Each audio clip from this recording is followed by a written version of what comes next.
Бүгін сіздер менен бизнес менеджер ачабыз. Аны үчүн биз Facebook Select деген шилтеме менен киребиз. Бул жерге киргенден кийин сиздерде кийинки баракча ачылат. Шилтемени ушул сабактын ылдый жагына калтырам. Андан кийин мындай баракча ачылат. Бул жерде сиздерде буга чейин ачылган жеке рекламный кабинет турат жана ошондой эле создать бизнес портфолио деп ачасыздар дагы. Бул жакка толтурасыздар. Толтурганда бул жерге английский буквалар менен жазасыздар. Мен бул жерге запасной лаш деп жазып койдум. Жана имя, фамилия деген жерге кириллица менен эле жазсаңыздар болот. Өзүңүздөрдүн аты, фамилияңыздарды жазсаңыздар болот. Же болбосо кардардын аты, фамилиясын жазсаңыздар дагы болот. Андан кийин рабочий электронный адрес жазасыздар. Адрестерди толтургандан кийин далени басып улантабыз. Бул сабактарды бир жолу эмес, бир канча жолу көрүүнү сунуштайм, себеби бул узун сабактар жана баары бири-биринин ичинде болгондуктан сиздерге оор болушу мүмкүн. Бизнес менеджер ачабыз, анын ичинде бизде бизнес страница болот жана ошол бизнес страницада же болбосо бизнес менеджерге эмне кылабыз, биз рекламный кабинет ачабыз. Баары бири-бири менен связанный кыздар, ошон үчүн бардык сабактарды толук көрүңүздөр.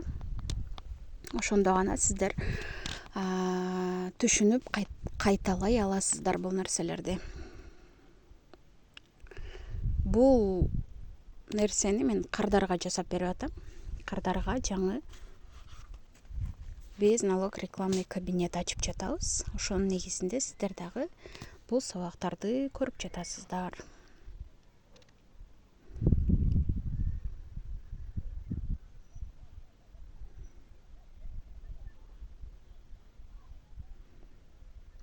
Бизде далее кнопкасы, создать кнопкасы чыкты. Эми создать кнопкасын басабыз.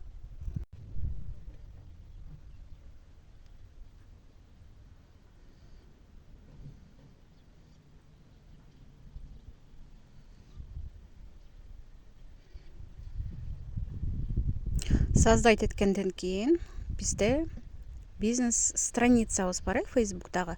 Ошол страницага туташып жатат бул жерде. Далее кылабыз.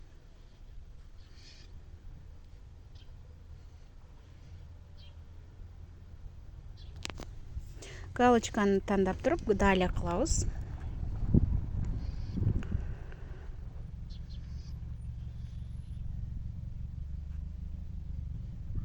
Подтвердить этебиз. Биз азыр мета бизнес сүйүткө түшүп калдык. Эми биз все инструментini басып туруп ошол жерден настройки компанияга өтөбүз.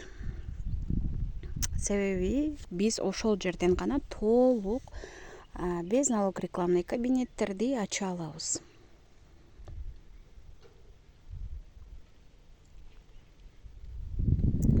Все инструменты кылабыз.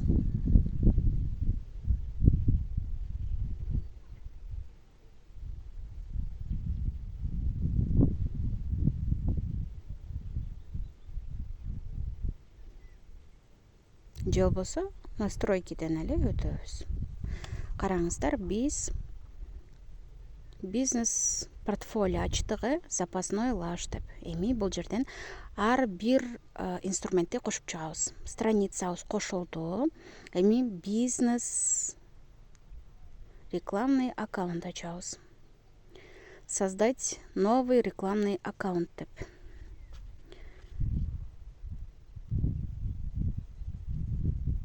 Бул жерге өзүңүздөр ат бересиздер.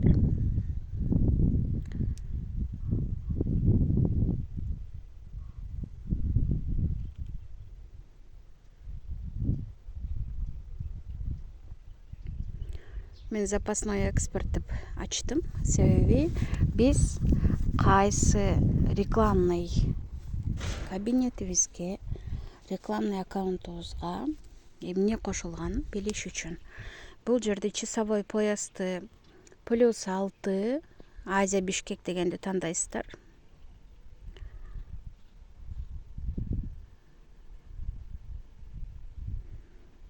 Эми доллар менен эле кетиресиздер.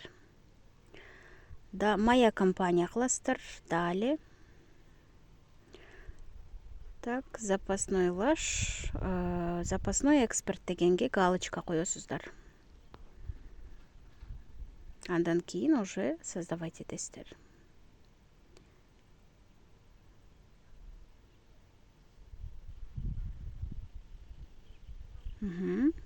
Создать рекламный аккаунт деп реклама создавать этесиздер.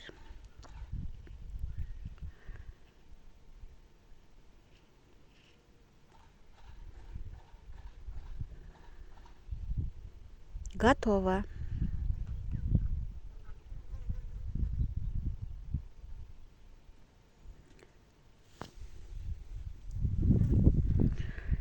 Ушул жерден биз сиздер менен картабызды кошобуз. Карта кошуп жатканда Кыргызстанды эмес, Азербайжанды тандайбыз. Себеби Азербайжанда налог жок. Азербайжанды тандап алабыз.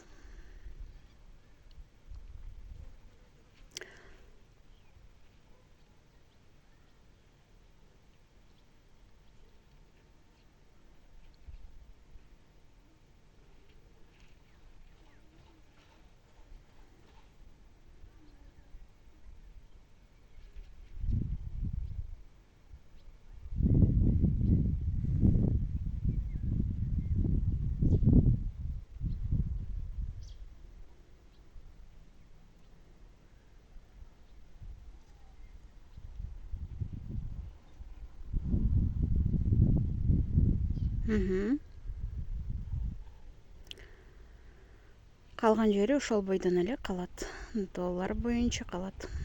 Анан добавить способ оплатаны дебетовая или кредитная карта деген тандайбыз. Далее басабыз.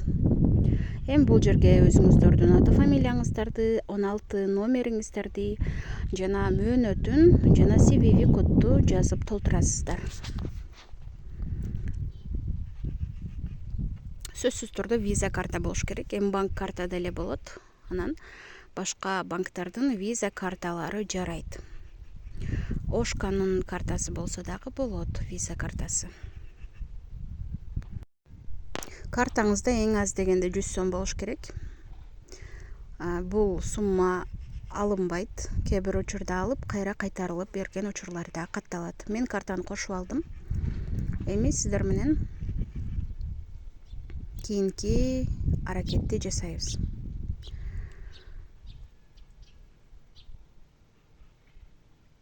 Инстаграм кошобуз эми, аккаунт Инстаграмды кошобуз.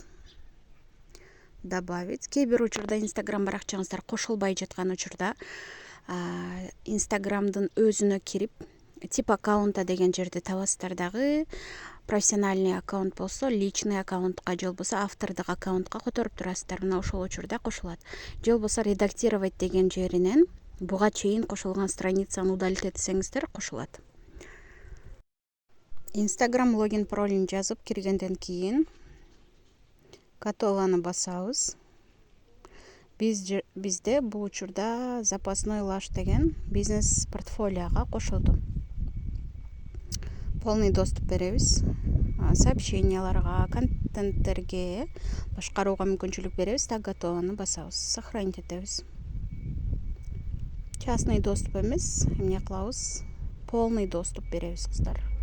Частный доступ берип койсоңуздар кийин проблема боло берет сиздерде. Ошон үчүн мен сиздерге сунуштайм, полный доступ бериңиздер. Эми караңыздар, бизде эмнелер болду? Страница коштук, рекламный аккаунт создавать эттик. Эми аккаунт Инстаграм коштук. Бизде эмне калды? WhatsApp калды. Эгерде сиздердин WhatsApp номериңиздер буга чейин башка бир бизнес менеджерге уланган болсо, андан үзмөйүнчө сиздердики кошулбайт. Биздин учурда дагы мына ошондой кезикти. Биздин бизнес менеджерге номерибизге ачылган WhatsApp номер кошулбай койду. Качан гана биз башка Facebook баракчага ачылган бизнес менеджердеги WhatsApp'ты үзгөндөн кийин гана биздин номерибиз бул бизнес менеджерге кошулду айымдар. Ошол нерсеге көбүрөөк маани бериңиздер. Себеби мурда башка бир эле номер башка бизнес менеджерге кошула берсе, азыр кошулбайт. Номерди жазып, код жөнөтүп, бирок биз мына ушундай жыйынтык алдык.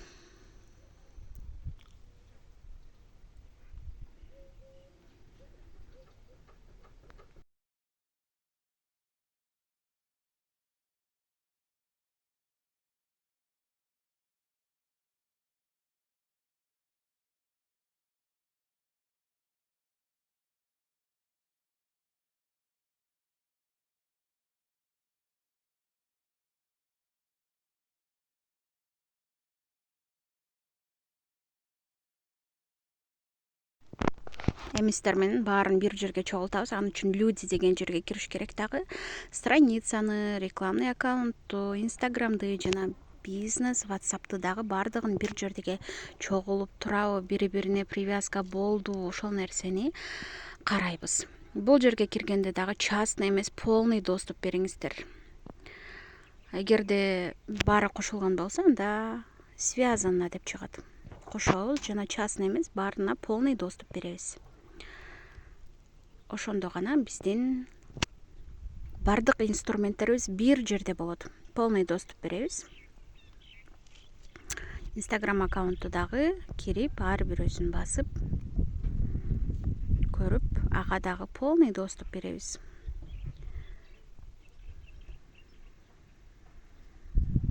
Андан кийин назначить объект деген жерди басабыз.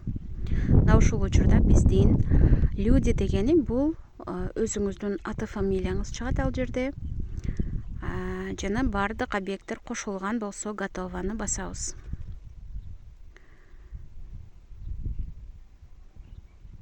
Мына ошентип сиздер менен биргеликте бизнес менеджер ачтык жана рекламный кабинет ачтык. Эми текшеребиз. Биздин бизнес менеджерибиз мына запасной лаш деген бизнес портфолио ачылды. Бизнес менеджер ачылды. Анын ичинде бир рекламный аккаунт ачылды, запасной эксперт деген. Запасной экспертибизде пока эч кандай реклама кете элек, баары жаңы бойдон турат.